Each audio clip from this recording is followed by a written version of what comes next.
Les régimes militaires au pouvoir au Burkina, au Mali et au Niger ont fait un pas de plus vers le divorce avec le reste du bloc ouest-africain en actant samedi la création d'une confédération entre les trois États lors du sommet inédit à Niamey. Ce sommet rassemblait pour la première fois les présidents de l'AES, l'Alliance des États du Sahel, une organisation créée en septembre 2023 qui réunit le Mali, le Burkina Faso et le Niger. Ce que ces pays ont en commun au niveau politique, c'est la militarisation du pouvoir, d'ailleurs acquis après des coups d'État qui ont renversé des régimes civils. Dès 1987, en exil à Paris, alors que rien ne m'y contraignait, j'ai demandé à mes camarades et que nous avons lancé le slogan pour une transition pacifique à la démocratie. Transition pacifique. Parce que nous avions confiance en nous-mêmes. Nous savions que tôt ou tard, nous allions gagner. Nos peuples ont irrévocablement tourné le dos à la CEDEAO. Il nous appartient aujourd'hui de faire la confédération Alliance des États du Sahel. Une alternative à tout regroupement régional factice en construisant une communauté souveraine des peuples. Je tiens à insister sur la notion d'espace commun pour saluer la clairvoyance de mes frères, les présidents Tchani et Traoré, qui avaient pris les mesures nécessaires pour autoriser les droits de poursuite sur leurs territoires respectifs afin de traquer efficacement les groupes armés terroristes sans contrainte liée aux frontières nationales.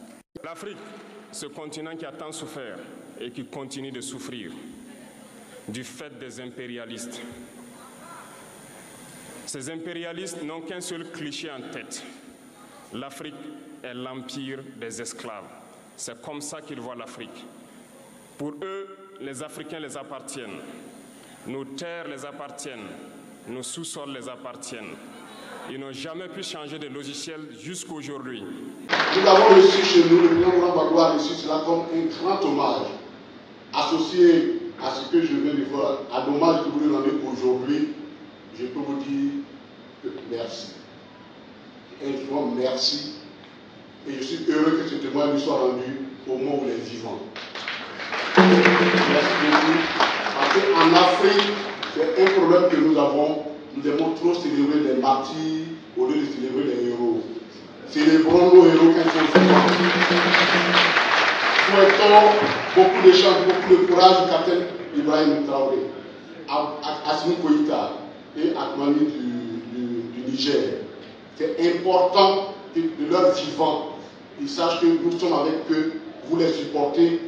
Et je pense que les coups d'État sont de notre âge. Les coups d'État sont de notre âge. Et moi-même,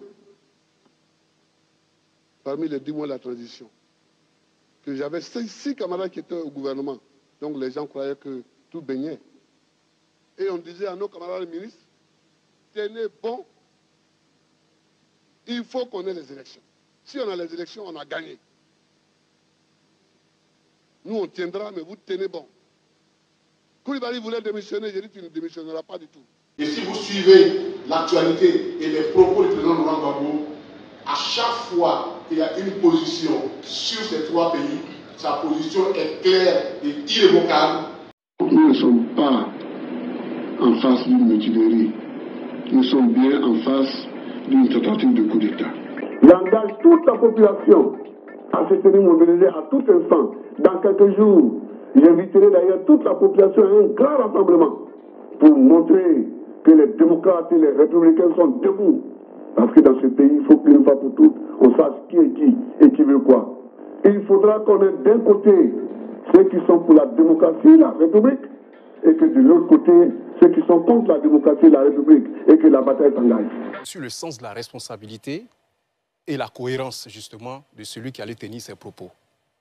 M. Katina Koné, sur ce plateau, il a eu à dire ici que si le régime FPI, à l'époque, au pouvoir ne travaillait pas, c'est parce qu'il a été empêché de travailler, mais par qui? Par une rébellion. Mais pourquoi on a abouti à une rébellion? Il a fallu avoir une tentative de putsch. Donc si des putschistes sont des héros, donc ceux qui ont tenté de déstabiliser à l'époque Laurent Gbagbo et ont abouti à des rébellions, donc ce sont des héros. Non, je pense qu'il faut qu'on soit beaucoup plus sérieux, Ali. Il faut qu'on soit sérieux. On ne peut pas se lever, aller dans un pays qui a des problèmes avec la Côte d'Ivoire et aller dire que les putschistes de l'AES sont des héros. Et puis bon, on souhaite que bon, ça passe par perte de profit. Non, si tous les putschistes sont des héros, les putschistes ou ceux qui ont tenté de déstabiliser le régime de Laurent Gbagbo ici sont des héros. Les choses changeaient un peu.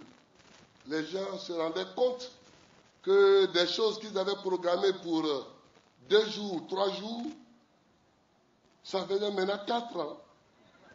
Et le monsieur était toujours debout. Qu'est-ce qu'il faut faire?